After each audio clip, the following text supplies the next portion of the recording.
Good morning. I'd like to thank you for hiring me here at Normal ISD. I've heard great things about the school, and I'm really looking forward to getting in the classroom to start teaching. I would like to break down uh, my day piece by piece, class by class, to give you all a overview of how I'm going to teach and how I'll handle the classroom and procedures and everything. So let's start with my first period class, which is Principles of Agriculture, Food, and Natural Resources. There's 27 students in this class. It's a fairly large class, mostly freshmen uh, in the class that are just coming into the program. Uh, and mainly this class, for those of you who don't uh, know much about it, it's basically just a basic overview of agriculture in general, and just the basics of agriculture, the principles of agriculture, like the title of the class says. Uh, in this class, we'll be doing several group projects, students working together, interacting with each other, and uh, there's I looked on my class roster. There's all ethnicities. Uh, in this class, it's about half males and half females. So there are uh, three English language learners, which might possibly, uh, you know, run into some obstacles there. Uh, they, uh, they might uh, be able to understand fairly well, uh, or they might not understand much English at all. It's one of those things I'm just gonna have to evaluate it when I get in the classroom, which will be Monday morning, and just see, evaluate the situation and see what needs to be done to make the environment for them the best possibly uh, possible scenario that it could be. Uh, and I've noticed too there are several students on free and reduced lunch. With this being the first class of the day, if they come from a lower socioeconomic class family, they might not have money to eat, uh, you know, and they might not eat breakfast, which is going to affect them in the classroom. And that's something I'm going to have to take into consideration when planning lessons and everything, for the principles of agriculture, food, and natural resources. If I have several students that aren't eating before they come to school and are hungry, they're not going to be able to focus. So I can incorporate something about food and maybe let them, have a little, something uh, to eat, and they could talk about it, how it how it's involved in agriculture and all the procedures and everything. Um, and also in this class there are some dyslexic students, some GT students, and some special ed students. There is one student that will be in this class that is physically disabled. Uh, having never met the student, I don't know much about him or her. I'm not sure if it's male or female, but that again is going to be one of those things that I'm just going to have to evaluate the situation when I get in the classroom and make any adjustments for the student that I think would be beneficial to the learning environment so that they, you know, can uh, have the same opportunity that the other students have. Now let's move on to my second period class. My second period class is Introduction to Animal Science, which I really love this class. I'm a big animal science person. Uh, in this class, there will be 21 students. Once again, it's about half male, half female. Uh, there's several students on free and reduced lunch, and there's more students uh, that are below their reading level than I would like to see, which I'm gonna try uh, to do everything I can to help these students get where they need to be to do well in the classroom. There are also 3 English language learners in this class. Uh, there is one student that is visually impaired, uh, and once again, I don't know if he's uh, just can't see. I mean, if he can see some, or he's totally blind. I'm not sure. I was not uh, told anything about it, so once again, it's just I'm gonna have to evaluate it to make make any adjustments for the student that I can to make the learning environment the best possible way for him.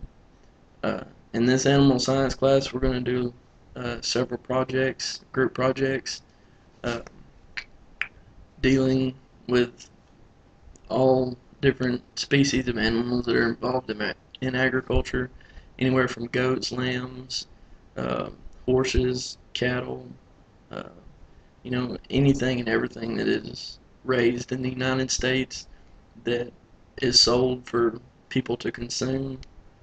Uh, we're going to do some projects on the cattle industry versus the chicken industry. Why, uh, the big marketing push, and students are going to compare, the, how much chicken is consumed in the United States versus how much beef is consumed, and the price differences, and pretty much just general, uh, ever animal species, the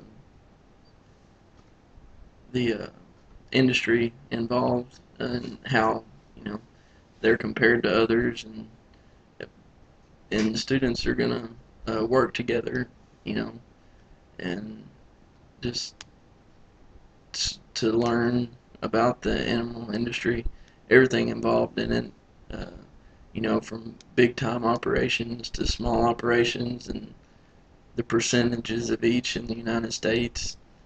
Uh, and it's going to be a really fun class. My third period is ag mechanics. It's going to be another good class. Ag mechanics is a great class, because there are going to be some students that aren't going to go to college, uh, but I will encourage every one of them to go. I believe that everybody is plenty capable to go to college. Just some want to and some don't. Uh, Anyways, with the ag mechanics, we will be building projects, working with each other. In this class, I'm going to let the students design at least one project that they would like to build. Uh, it doesn't matter what it is as long as we have the equipment to handle it, and the students can design it and can design it well enough where it's safe to be used for whatever it's meant to be used for. Uh, and this is going to allow students to work together, design it. Uh, they're gonna really build uh, on on skills that are used in industry. You know, uh, working in factories, assembly lines. Whatever it might be. These students are gonna really excel, and it's gonna make them their likelihood of getting hired very much more once they graduate high school, because they're going to have a lot of skills that a lot of people know nothing about. And in this ag mechanics class, we will, they'll learn how to weld, and they'll learn how to use an oxy-fuel cutting torch. They'll learn, big thing is safety. That's one thing that's really, over the last several years, has become very important in the industry. Um, you know, People that are hired, they, uh, they if they don't follow proper safety procedures, they will be fired because it's a liability for the company. It's going to cost the company a lot of money. So that's one thing, industry has really pushed on is, workers using the proper safety procedures. That's something they'll have to do before they are ever allowed in the shop is pass a safety test and prove to me that they know how to act in the shop, know how to use the equipment, know how to properly use it. Um, basically just be aware of all of their surroundings and, you know, so nobody gets hurt. My fourth period class is a wildlife management class. There's 22 students in this class. Two of them are English language learners. uh, one child in this class is an emotionally disturbed student. I don't. Once again, I don't know any details other than it's emotionally disturbed. Um, the severity of it is. I'm just gonna have to find out when I get into class. Uh, the one thing I will do when I evaluate the situation, I'll keep close tabs on the student, uh, just for my safety and the other students' safety to make sure they don't hurt me or the other students. If it's a severe case, which I hope it's not. But anyways, I'm going to take whatever means necessary to ensure that it's a safe learning environment for all the students. In this wildlife class, we're going to do some projects, group projects, and dealing with wildlife and its importance. Uh, this is a fairly urban area, and a lot of students, uh, they don't know much at all about wildlife, and that's something that they're going to learn a lot about. They're going to do projects and learn the importance of wildlife, uh, and how we're hurting the wildlife, expanding and taking up their habitat, to build houses and cities and everything, and pollution. And students are just, they're going to do a lot of projects, dealing with this. They're going to have to learn to work together, and uh, you know, they're going to make one big project. It's going to be a miniature ecosystem, and that they're going to have to build and everything. So that's for that class. My fifth period class is a equine science class. Uh, there are 14 students in this class. Uh, there is one hearing impaired student, which I'm going to have to once again evaluate that situation when I get into the classroom and see the severity of the case, uh, and to make the learning environment the best possible way for this student. You know, uh, they might need a lot more extra attention, you know, to on everything that we talk about to get a better understanding of the issues that we discuss in this class. Uh, in this class as well, we will do a lot of projects. Uh, Something that people don't really think about, especially now, because horses are not used hardly any, uh, except for rodeo, and that's the main thing they're used for now. A lot of people don't use them to make a living like they used to. And one thing we're going to do in this class, the students are going to do a project to uh, so they understand how much horses were used. When horses started being tamed for people to ride, plow gardens with, you know, everything they've ever been used for. So that's one project.